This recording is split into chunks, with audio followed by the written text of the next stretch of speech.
Hello my friends, it's Danny, and today I am showing you 3 chocolate dessert recipes that are all gluten-free. Happy Valentine's Day, my friends. I am super excited to be partnering with Bob's Red Mill again to bring you all of today's recipes. Bob's offers the largest line of organic whole grain foods in the country, and all of their products are certified kosher and made with ingredients from non-GMO seeds. Personally, I love that they are an employee-owned company and they really care about the quality of their ingredients. They have a gigantic variety of whole grains to satisfy all types of dietary approaches. So whether you are vegan, gluten-free, low carb, paleo, etc., they've got you covered. Now, the 3 chocolate desserts that I'm sharing with you today, which are all gluten-free, include my double chocolate avocado brownies, chocolate walnut cookies, and this rich and decadent chocolate mug cake. So be sure that you give this video a big thumbs up if you like chocolate as much as I do. And do note that Bob's Red Mill is offering everybody in the Clean and Delicious community 20% off all of their products online. All you have to do is use the link that I have for you down in the description box below and enter code CLEAN20 when you check out, okay? Now that expires at the end of April, so make sure to take advantage of it while you can. So we are gonna start with the double chocolate avocado brownies. Now what is so cool about this recipe is that we are gonna swap out the butter that you would use in a traditional brownie recipe with some mashed avocado. So not only is this gonna lighten the recipe up a bit, but it's also gonna add in some good high quality fats. So into the food processor goes 1 large roughly chopped avocado, a half a cup of ripe mashed banana. Now, if you did not have a ripe banana, you could also use some applesauce here. So you could just swap them out 1 for 1. A half a cup of real maple syrup and a teaspoon of vanilla extract. I'm gonna pulse that back and forth until it's all blended together and nice and rich and creamy, just like this.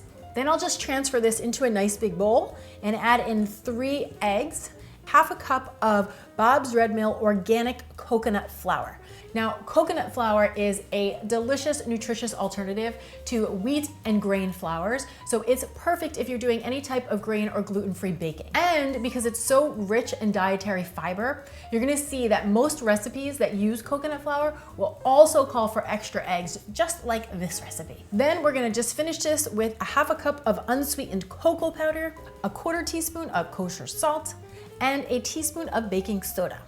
You can either mix this by hand or use a hand mixer to get the job done a little bit more efficiently until everything has just come together, just like this. You want it to be nice and rich and creamy like a brownie batter. Transfer this into an 8x8 dish that I've greased with a little bit of coconut oil so nothing sticks. Even it out on the top, and then to get the double chocolate element, I like to sprinkle some chocolate chips right over the top. Then I'll pop this into a 350-degree oven for 25 minutes or until the brownies are set through. Now the hardest part is letting them cool completely before you cut into them. But once they're cool, I like to cut them into 9 fat squares. And I personally find that they are most delicious enjoyed cold right out of the refrigerator. But you can do a little taste testing and see what you think for yourself. These are rich and fudgy, yet super light and moist all at the same time. The next chocolate recipe that we're making are my chocolate walnut cookies. Now, this is a recipe I developed years ago and forgot all about, so I'm super excited to bring it back to the table. So again, I've got my oven preheating at 350 degrees, and I've set up a lined baking sheet with some parchment paper so nothing sticks. Then into a small bowl, I'm gonna combine 2 tablespoons of Bob's gluten-free 1-to-1 baking flour blend. Now this flour is a great substitute for wheat flours when you wanna keep your baking gluten-free and you want a really easy swap out. All you have to do is follow your favorite recipes and swap out the wheat flour with the 1-to-1 flour blend, and just like that, your favorite recipe is gluten-free. I'm also adding in a half a teaspoon each of baking powder and kosher salt. Gently toss that together and set that aside. Then over here in this bowl, I have 6 ounces of a dark chocolate bar that I've broken down into smaller pieces.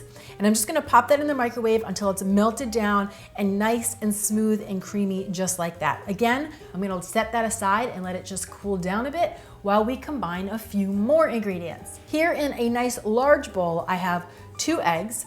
And to that, I'm adding a half a cup of coconut sugar. Really, any granulated sugar will do the job here. And 1 teaspoon of vanilla extract. Blend that all together, and then in goes the melted chocolate. Blend that up again.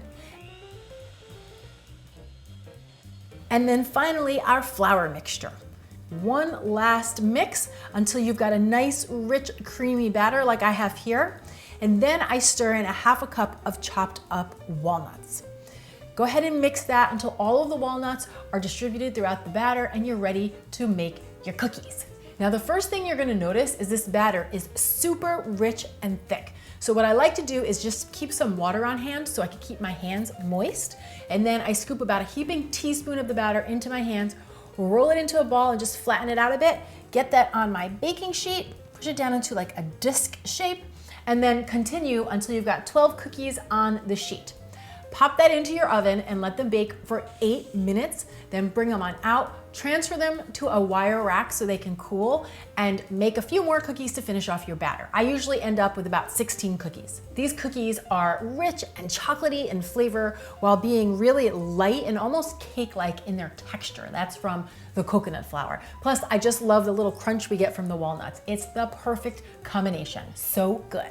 Now, my third and final chocolate dessert is this rich and decadent chocolate mug cake. Mug cakes are so fabulous because they literally come together in 5 minutes from start to finish. Could not be any easier. So assuming you have all the ingredients on hand, you can literally have a chocolate cake ready to go at your disposal whenever the mood strikes. Hashtag chocolate cravings, hashtag the struggle is real, hashtag we now have a solution. Make a chocolate mug cake. Okay, now this recipe is for 1 serving, potentially 2 if you wanted to share, but you could easily double or triple the recipe if you wanted to make more than 1 mug cake. So I'm gonna start by coating an 8-ounce mug with a little bit of coconut oil. You could also do butter or a little bit of cooking spray here so nothing sticks. Then into a small spouted cup, I'm combining 3 tablespoons of Bob's Red Mill almond flour. Now, almond flour is just that. They start with raw almonds that are steam pasteurized and then ground into a fine flour. It's a great option for anybody who's on a gluten-free, paleo, or grain-free diet, or if you're simply just wanting to cut back on refined flours. What you're gonna see is that it adds this really rich, slightly nutty flavor to your baked goods that is to die for. Next goes in 3 tablespoons of unsweetened cocoa powder, 2 tablespoons of real maple syrup. Then I have 1 egg and a teaspoon each of coconut oil and vanilla extract. Give that a pinch of kosher salt and then mix this all together. Just give it a good stir, get all of those ingredients well combined. If you wanted to take it to the next level, you could also sprinkle a few chocolate chips in there. That would be so good, but completely optional. Transfer this into your mug, and then I'm gonna pop this in my microwave for 1 minute. Now, all microwaves vary, so you're gonna wanna watch your mug cake. It could take anywhere between 45 seconds and 2 minutes to be cooked through. So what you wanna do is you're gonna look for it to rise up in the cup and then be set through. It also smells really good, so that's a good indicator that it's done cooking as well. Once it's done, it's gonna be super hot, so give it a few minutes to cool, and then you can top it with your favorite toppings. I'm gonna add a little bit of fresh whipped cream and some beautiful berries right over the top. This chocolate mug cake is so decadent and so chocolatey, and I just love the richness that you get from the almond flour.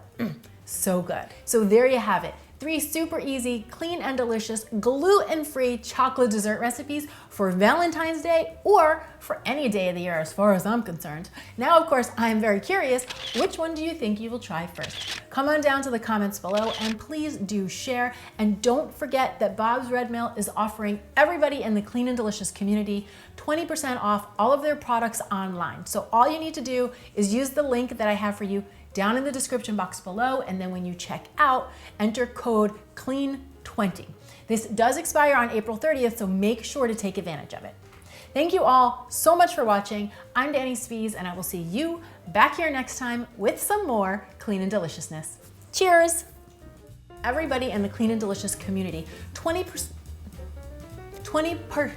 what is happening? 20% off of their online purchases